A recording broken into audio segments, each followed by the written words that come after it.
Hey guys, so this is part 2 of my labor, delivery, and postpartum story, journey, whatever you want to call it. So if you watched the first video, which was labor and delivery, you'll know that I had a really long and painful labor and delivery. Okay, so moving on to the postpartum part. After having the baby, I decided to willingly stay in the hospital one more day just in case something happened. So I was really fearful because it was my first baby.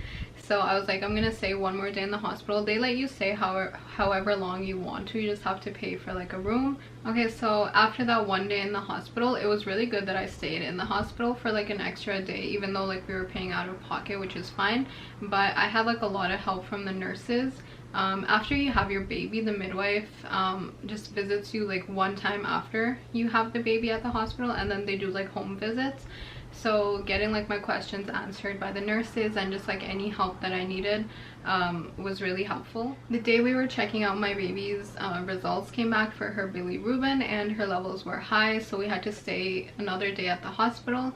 And then the next day, when everything was fine, we were getting ready to check out, and we were gathering all our things and everything, and we were ready to be discharged. I had these crazy fainting spells, which I still have no idea why I got them, but I think it was because of the overdose of all those pain meds and everything, but I could be wrong. But it was I wouldn't be able to walk that much. I would walk from my hospital bed to the door, and I would start feeling faintish. My skin would get cold, my heart rate would speed up a lot, and I would just start seeing black, and then I would pass out. And even if I stopped to take a breath or sit down, the blacking out would still continue until I lied down and rested. So we had to delay our discharge.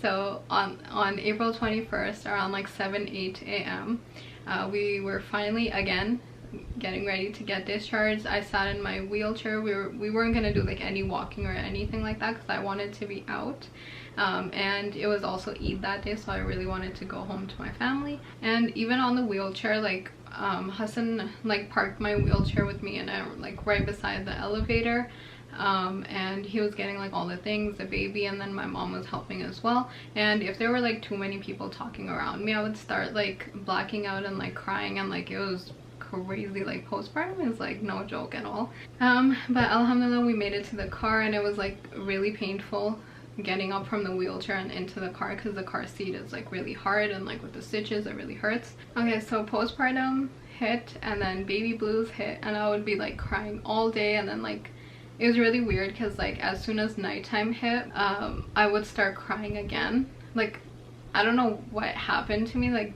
When it was dark outside, I would start crying a lot. But we made it through until day 5. It was 8 p.m. and I was walking to my mom's room from my room, and I felt an intense amount of pressure down there, you know, the pressure that you feel when the baby is coming. I felt that, but I was I already had my baby, so I was what could happen next? And the next logical answer was my uterus falling out, because I'd seen so many videos on TikTok about that. That's really common after labor, and even the nurse explained it to me while I was getting discharged. I started bawling. I was crying so hard, I couldn't breathe. I was there's no way now this is happening. I went through so much labor, and then my stitches hurt, and I was a mess. I was crying so hard. So I told my mom. She told me to mind you, I had just walked 10 steps out of my room. It wasn't even that far, 10 steps out of my room, and my mom told me to turn right back around and go back to my bed and lie down, which is what I did. And then I called 911, and they told me to just stay put, and they'll come and they'll see what's going on. So the paramedics came, and the lady, she told me to walk to the bathroom, and whatever was falling out, to just let it fall out. Something did come out. That was so traumatizing. I'm telling you, my entire birth experience wasn't as traumatizing as that moment. I don't remember my labor that clearly, I don't remember my delivery that clearly, but that specific event I will have burned into my mind. Like I can never forget that. Like I remember exactly what I was feeling and everything. It was like this big, like the size of like a big like orange. It was that big. And I heard the exact sound it made when it hit the floor. It still gives me shivers to this day. Anytime I try to remember it, like so I kept asking like the paramedic. I was like, you promise that's not my uterus? Like pinky swear, like really promise? And then I kept asking Hassan. I was like, say wallah, it's not my uterus. And it wasn't. It was something else, which is not any less terrifying. It still is.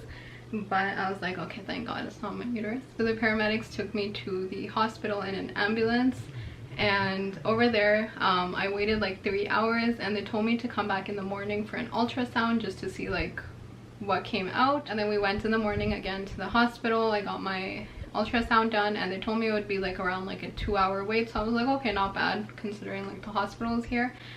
It was actually a 10-hour wait just for the results in the ER, without even having like anything done. 10 hours in stitches while they're hurting, while I'm bleeding, while I'm recovering postpartum. All that messed up with like my milk supply, because I was at the hospital for like 10 hours. They're like, you can't go to your car, you can't go home. As soon as you walk out of the hospital, you're not our patient anymore and you can't get the results. So me and Hassan were stuck there for 10 hours, and it was our anniversary too. So very memorable, you know. So every nurse that came in or would be like around me was like, you should be up and standing to minimize like the chances of a blood clot. And while I was like, I would love to stand, but it hurts so much down there because of the stitches. They would be like, oh well, you need to like have some strength and like walk around and stuff. And I was like, I'm trying my best to even like sit down here, and that hurts a lot.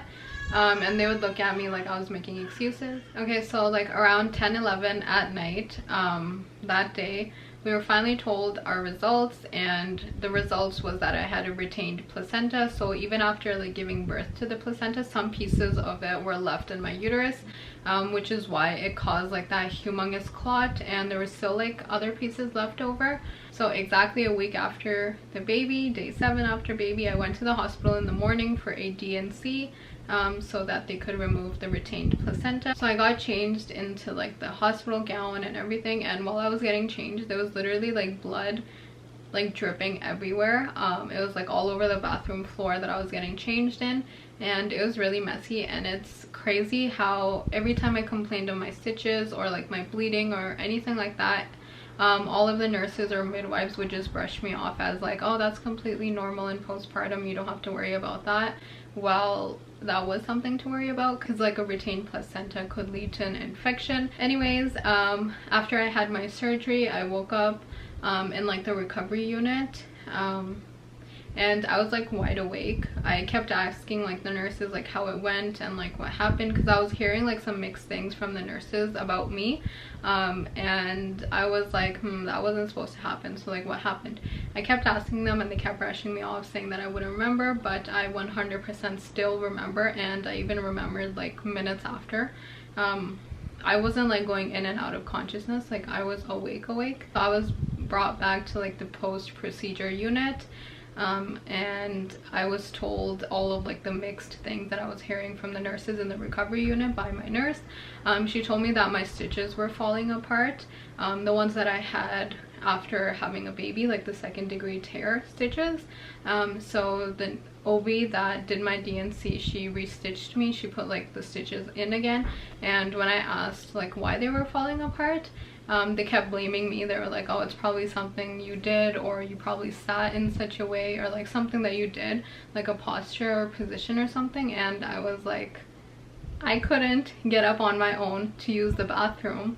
I needed help getting up from like the toilet and sitting down on it, and somehow I messed up the stitches. Like, that doesn't make any sense whatsoever. But I mean, they can't say that like somebody messed it up, right? So it's just easier to blame the patient. So that's what they did, and I was like, okay, whatever, like at least they found out about the stitches, because I was complaining about the pain after having a baby for so long, about like the stitches and everything, and they were like, oh no, don't worry about it, that's normal, that's normal, that's normal. And I kept getting brushed off, and it wasn't normal because they were like falling apart and the pain was like wild, and nobody took it into consideration, even though I was told later by a nurse that like stitches falling apart or retained placenta is like really common after birth, and nobody took it into account. But so after having a baby, like they told me like after a week I would be able to like walk down the street and I would be able to like go up and down the stairs. So like after a week when I couldn't,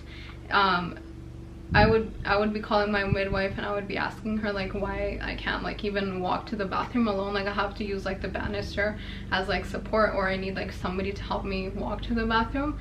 And they would be like, oh well, you need to like just like get more strength, or you need to like man up kind of. So I don't know, like all of the responses just kept making me feel worse and worse, because I was like, why am I so weak? Like other women can do it, why can't I? So after I had the DNC and the OB restitched me, I was told to get up myself in the hospital and walk to the bathroom with only like the IV support that I had. And surprisingly, the pain was significantly less after I got restitched. Like it was magical. Like I didn't need like Advil and Tylenol as frequently anymore. And like that day when I got discharged and I came home, the pain was like significantly less. I could go to the bathroom alone, I could go up and down the stairs, and it was like everything that was like supposed to happen if I had been like stitched up properly the first time. So all in all, I had my water break twice, I had my epidural twice, I had my placenta taken out twice, and I got my stitches done twice. And this was my second pregnancy, so everything done 2 times. So I don't know whether I should laugh about all of this or be concerned that all of this happened and the doctors, the OBs, the midwives, the nurses didn't take it into account and didn't even suspect it for like a minute. If you have any other questions regarding like anything else in this, in like the entirety of this journey, you can let me know and I can make like a more detailed video about. Oh, also that's not where the postpartum journey ends. I still had like a couple other symptoms and stuff after postpartum, so I'm currently 4 months postpartum. So I developed hemorrhoids and it's still really painful to go to the bathroom. I have pain in like the bottom of my feet, which I've heard is linked to like heart problems. And then I have like the ab separation in the stomach, which is which like every woman goes through after delivery or like having a baby. So on top of all that, I also have hair loss, and I thought hair loss didn't affect me until like the 4th month hit, and I've been losing hair like crazy. Like anyways, I'm so grateful regardless of having a baby, and it was one of the best and worst things in the world, but I think the best part outweighs like the worst part. So if you enjoyed this video, make sure to like, comment, share, and subscribe. And if you have any other questions, you can comment down below and I can make like a separate video answering all of those concerns. Thanks for watching. See you guys later. Bye.